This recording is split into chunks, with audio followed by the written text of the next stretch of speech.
Welcome back to the Reading and Writing Podcast. My guest today is Amy Christine Parker, author of the new novel Flight 171. Amy, welcome to the podcast. Thank you. It's good to be here. Absolutely.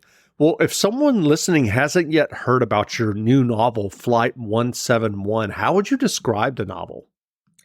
It's a young adult horror thriller, and it's about a girl who is trying to get over her twin sister's death. She was murdered in a hit and run, and they haven't caught the murderer yet. But she's trying to move on with her life, so she has signed up for the senior class ski trip and is about to board Flight 171 towards Denver for that trip.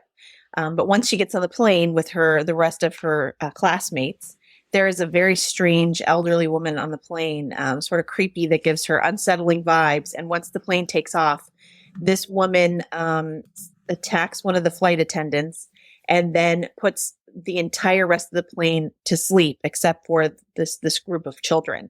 And basically, she reveals herself to be this ancient supernatural creature who is an immortal being trapped inside a mortal body. And in order to keep living, she's got to find a new body to possess.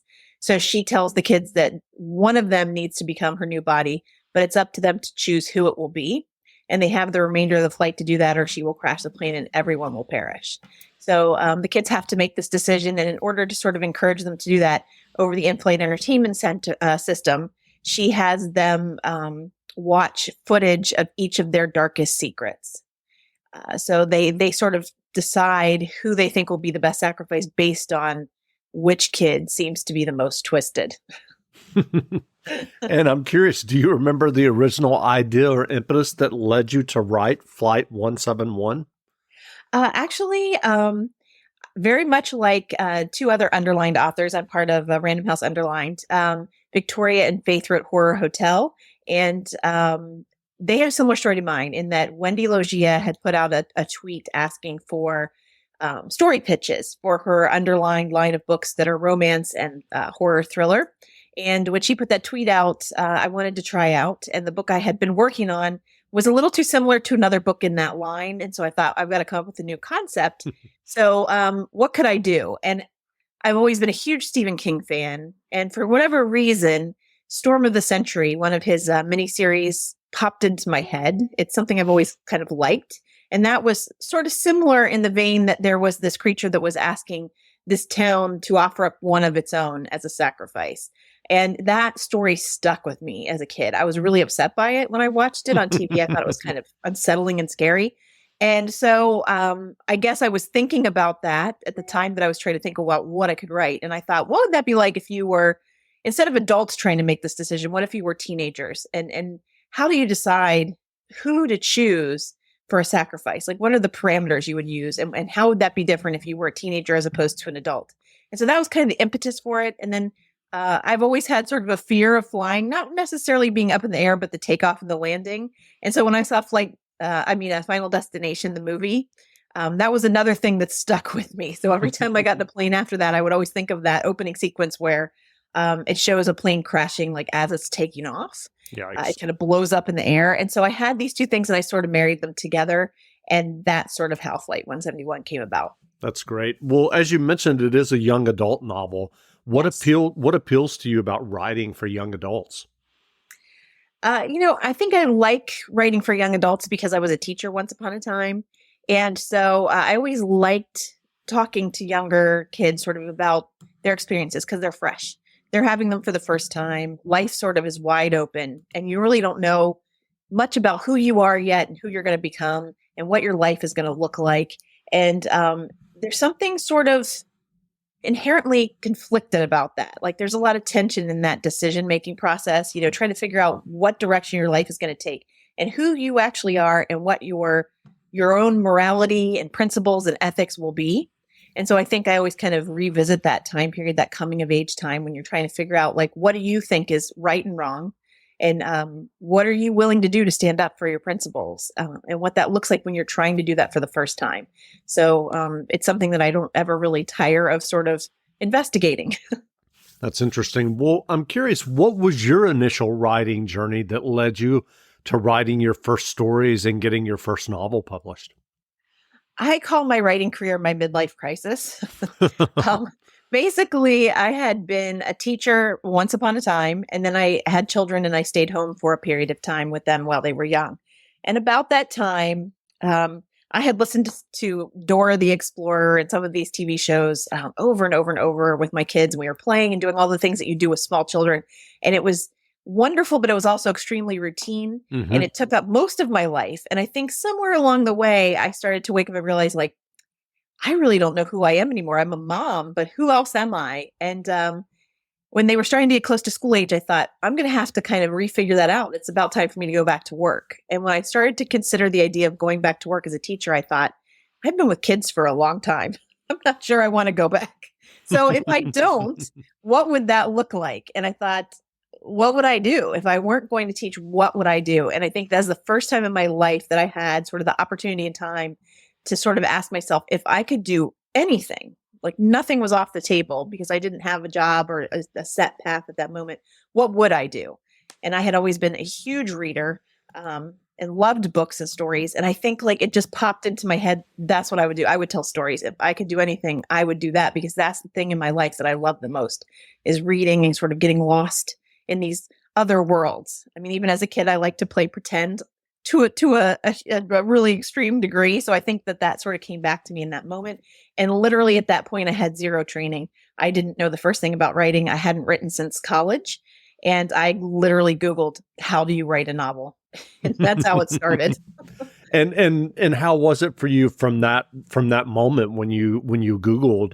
What was your process from there to I'm assuming you got an agent at some point. So can you tell us a little bit?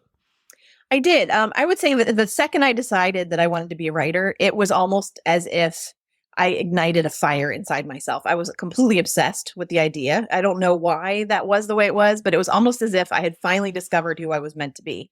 And I couldn't wait to get there. So I talked to my husband about it and I was supposed to go back to work. And I said, I'd really like to give this a try. So we decided that I would take 2 years to sort of try to write some novels and see if I could get an agent and find a publisher and get published. So I had this 2-year sort of timeline, which is not a lot of time. Anybody who's a writer knows it takes a long time to get good at it. So I was sort of on this fast track. And so every free moment I had, I was working on trying to write. And I wrote a really horrible novel first, but I joined writers groups. I joined a poetry group that was run by some local professors in my area. And used that sort of as a jumping off point because there wasn't really a novel writing group in my area. And then from there, I actually pulled people from that group into a novel writing group and we sort of started our own. And I sort of taught myself for that time period. So I wrote this horrible novel. And while I was doing that, an agent just happened to come to our writing group. She knew someone who was in the group and she came and visited. And we sort of connected, but I didn't have a finished novel. And she's the first agent I'd ever met. But I thought I can learn a lot from this person. And she was a really great, interesting person. My agent is Lucienne Diver from the Night Agency. And I thought, anything I can do to learn about publishing through her, I'm going to try to do so. However I can help her, that's going to help me. So I offered to be a critique reader for her because she's also a writer. And for a couple of years, we sort of corresponded back and forth, met once in a while for coffee, and I would read her work and sort of weigh in on it for her as a reader. And then we would talk about writing. And so I learned a lot in that time period. And she took a look at my first novel. And unfortunately, it was not sellable. And she let me know that. But she asked if I had anything else that I was working on. And at the time, I had just had this idea about a girl who was growing up in an apocalyptic cult that was preparing to seal themselves underground for the end of the world. And what it might be like as a teenager if you were having doubts about the apocalypse. What would you do? So I pitched that idea to her and she said, okay, I love that. Go write that. And when you get done, I'd like to consider it. So I took 7 months. And by now I was closing in on the end of my 2-year, sort of timeline. And I just under the wire sent it to her like about at the end of that 2 years. And it was around Christmas time. And it took her about a month, I would say, to get to my submission. And then once she did, she read it in less than 48 hours. She offered me representation in a weekend, and I hadn't given it to anyone else, but I knew enough about her at this time. Sure. And she had invested time in me for no really good. Like it wasn't to her benefit at all at that time. She didn't know whether or not I would be a viable client. She just did it out of kindness. Mm-hmm. But all that interest and time she'd given me, I knew she was going to be an excellent agent. So it was a no-brainer. And so I have a very unusual story in that I literally only queried like one person. Wow. That was a great connection. So I queried her. I accepted her offer of representation, and within a month she had it out on sub to a bunch of editors. And then we had a lot of interest. So the book went to auction. And then after that, I think it was a couple of weeks and it sold.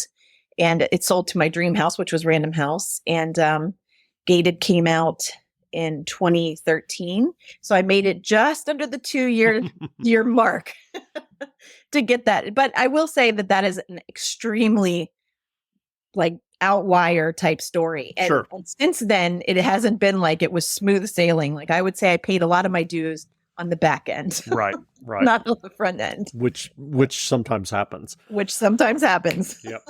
I'm curious, you mentioned this bad first novel. Can you remember in your estimation why it was bad and what you had to kind of learn before you wrote Gated?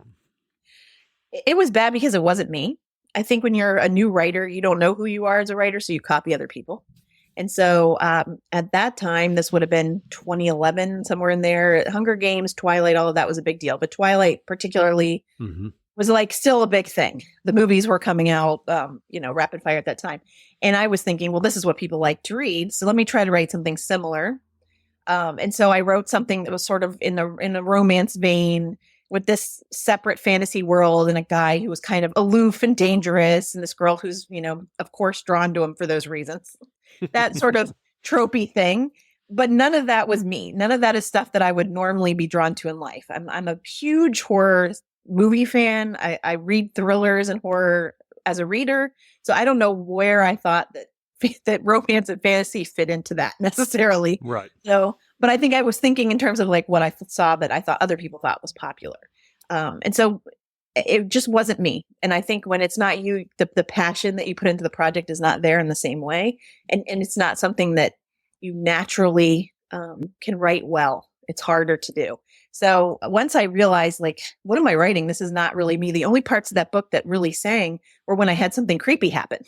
So I started to think, okay, that's the stuff I'm really drawn to. Why am I writing this other stuff? And then that was about the time that the Mayan apocalypse was a thing. This was like 2011 in that range, 2012. Right. And it was supposed to happen in 2012. And I was just fascinated by these stories on TV about people building doomsday bunkers and people worried that the world was going to end. And that this keeps coming up every, few years to decades that people think the world will end. And then they have this panic. So, and at that time, that one was such a big deal that NASA had actually stuck something on their website saying, look, people, there's nothing saying that the world's going to end. There's nothing compelling here. There's no proof to this, but they had to put something up to sort of dispel it for people because they were really concerned. So I really wanted to explore that. And that I knew was the right thing because it was something I was endlessly fascinated with. I couldn't stop looking at those stories. And that's when I thought, well, this is more like something I should write. This is right in my wheelhouse. It's creepy. It's psychological. It deals with moral and ethical issues. This is me. And the moment I leaned into that is when I was successful. That's great. What was your writing process as you were writing Flight 171? I'm curious, did you outline the novel before you began writing, or did you just kind of dive into the narrative? How did that work for you? I wish I could dive into the narrative. Let me put it that way. I am a compulsive outliner. So yes, I always outline from the very beginning. This has been my process, but now I would say I'm getting almost worse about that. As I get older, it gets more and more intense with every book. But I have bulletin boards with all of my scene index cards and photos and, setting maps and all kinds of stuff. So it's compulsive to a weird degree, probably. But I write 30 to 60 page outlines, and those are probably my rough draft. And the reason I do that is because I have this perfectionistic streak. So blank pages for me don't work. I sit there and then I procrastinate and I'll go do laundry or clean the house or anything that I can do to avoid that blank page. So if I have the outline, it tricks me into being okay. And basically, when I start to write a rough draft, there's something musical about writing for me, and I don't know how to explain it any other way. In that, when I'm typing it, I'm sort of hearing the words in my head, and if they don't sound right, it drives me crazy. And the rough draft, they never sound right. So that entire time, I'm horribly uncomfortable because it sounds terrible to my own inner ear. And so that outline at least helps me stay on track. So as I'm feeling uncomfortable, I'm like, let's just get down like the basic stuff, and then I can make it pretty later. I just have to try to like get myself. So I fool myself through that process, and that outline is sort of my way of doing that. And I would say as I'm writing, I stop and I readjust that outline fairly regularly. So the moment I start to divert, because that does happen once I start writing the draft, I'll start tweaking and adjusting the outline. But it's good because when I go back to do revisions, I usually have a pretty good set of revision notes already, sort of as I've been going along. And I've already sort of adjusted the outline and kind of made those adjustments so that I'm not like, what did I leave in or out? What are the things that I thought I put in there but didn't? Like, I'm always kind of adjusting that and keeping sort of detailed records. It just keeps me on track. And then when you write anything that has to do with thrillers or mysteries or clues, it's so much easier to outline because you can build that stuff in from the beginning instead of just hoping it comes to you. It never comes to me. My brain apparently is just not that complex up front. So I really have to sit and think about that part first and then write it. Well, I'm curious, are you working on another novel now? I am working on another novel now. And let's see, I can't say much about it, That's but fine. let me That's just say fine. that, there'll be an announcement forthcoming. Oh, okay. That's wonderful. Well, I'm curious, given your experience with the novels that you've had published in your writing career, what writing advice would you offer for those who are working on their own stories or novels? I think the most important thing to understand if you're going to choose to write professionally is that this particular career requires an intense amount of dedication to your craft and to not giving up. And I say that because we talked earlier about the fact that, my initial publication process was extremely quick and easy and not the norm. But I published 3 books up front. And after those 3, my books were not selling really well. I went to auction with the first book, gotten a very impressive advance, and all the bells and whistles that you think will make you a success, down to like the floor displays at Barnes & Noble, all that stuff. And none of that made my books sell well. In fact, they didn't sell well at all. They sold mediocre. And it got worse as I got to that 3rd book. And so by the 3rd book, I was kind of done. I was not a good bet for a publisher from a fiscal point of view. And I literally spent between those 3 books and Flight 6 years getting back into where I had a published book. So it was a long haul. And during that time, you get concerned because you're not sure that it'll ever happen again. And I was really like leaning into education in that time period. But what I learned the most by having all of it happen and then losing all of it is that the thing that you have to love more than anything as a writer is the daily process of sitting down to write. If you don't love that part, it's not worth it because that's the part that you're doing 99% of the time. All the other stuff, the publication, anything good that happens from that, movie deals or, audiobooks or people showing up for your book signing, that's all icing on a cake. That you only see like at the very end of that long process of writing. So you really have to embrace the idea that daily sit down in your office where you're alone and no one's there with you and you are just making up stories has to be the thing you love for you to keep sticking through all the hard bits where you can't control whether or not someone picks up that book and wants to buy it or picks up that book and wants to publish it. So that's my biggest advice is learning how to be patient and trust the process, but also enjoy the fact that writing really at the heart of it is you sitting in a room telling yourself the story first and then hoping someday that people will want to read it. Well, I'm curious because obviously I've done this podcast over 700 episodes, but even before this, some people may not know that I worked in book publishing for about 3.5 years. In the 1990s, I worked for a literary agency in New York City. And what you described is not that uncommon. No. And I would say that probably the more common experience is that writers, unlike what you have done, just kind of give up. I mean, they have that big, 3-book initial deal, and then when the books don't sell well, they can't. And I don't know if it's emotionally, I don't know if it's mentally, they can't kind of resign themselves to do whatever it takes to get that 4th book written or sold. And I'm curious, what were you able to do? I mean, you just mentioned that it took you 6 years after selling those first 3 books to sell your 4th one. What kept you going? I'm stubborn. I think part of it is stubbornness, but part of it is that I have that much passion. I think there's a director I forget which director said it, but he was saying, if you could do anything other than direct, go do it. Because this is a really hard profession. So if anything else will make you happy, go do that. Mm-hmm. And I think I just understood that writing was the thing that was going to make me happy deep down. It's what I feel like I'm meant to do. And I couldn't shortchange myself by quitting. And I knew that, okay, I can't control the outcome. So even if it just means I'm sitting in this room writing these stories and, only my friends or my family are reading them, I have to be okay with that. It's not what I want. I want larger publication. I want them to hit a wider audience. But I learned to accept that first. And then I also figured, this is a craft. It's something that, it's hard to learn. And I knew that I had to really educate myself. And Steve Martin, the comedian, talks about being so good they can't ignore you.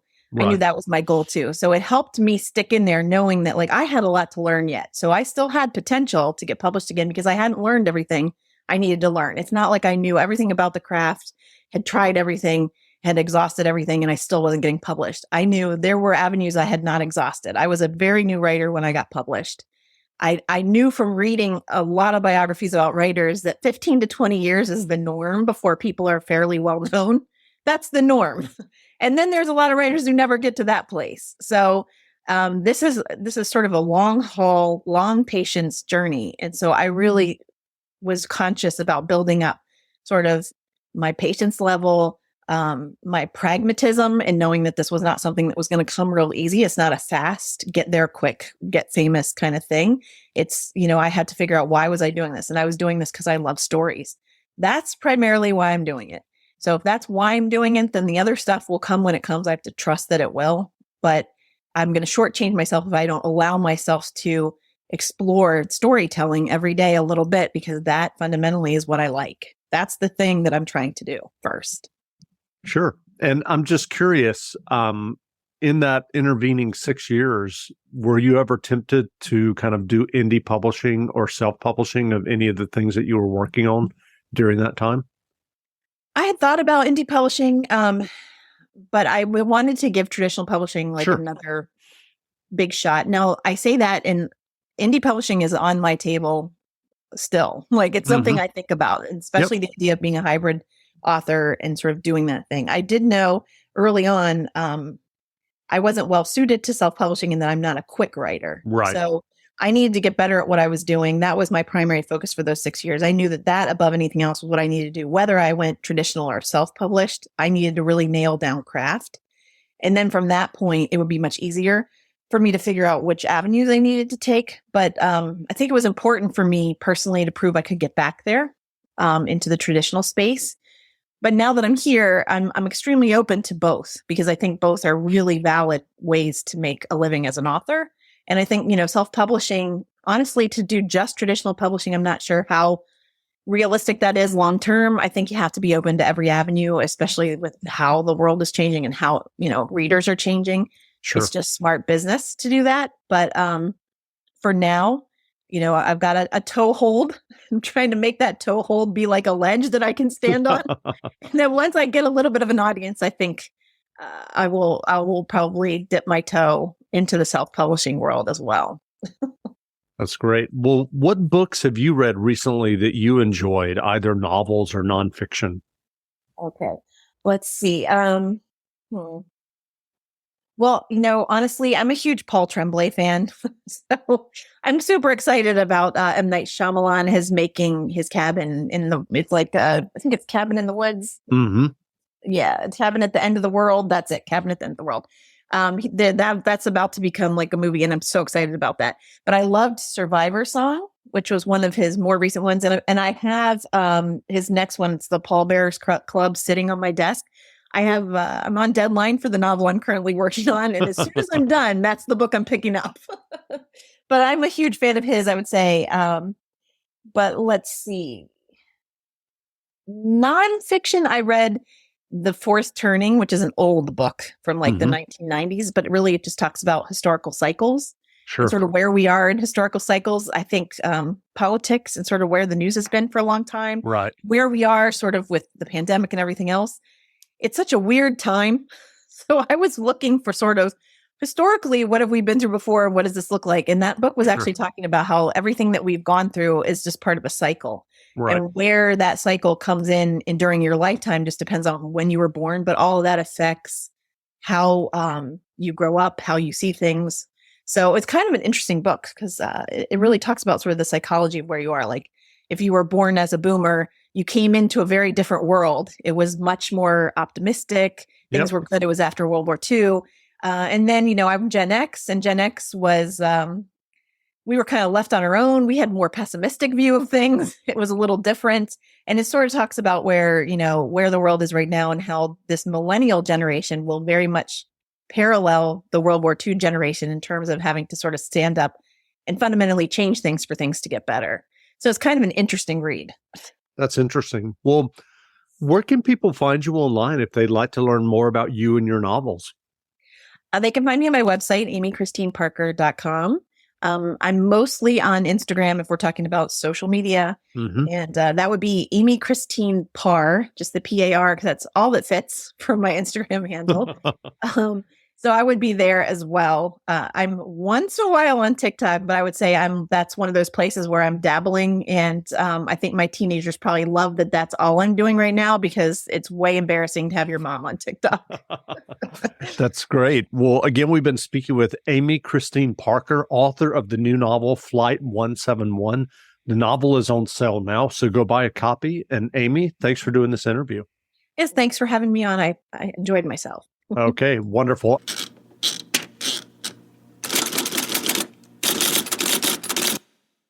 Science proves quality sleep is vital to your mental, emotional, and physical health.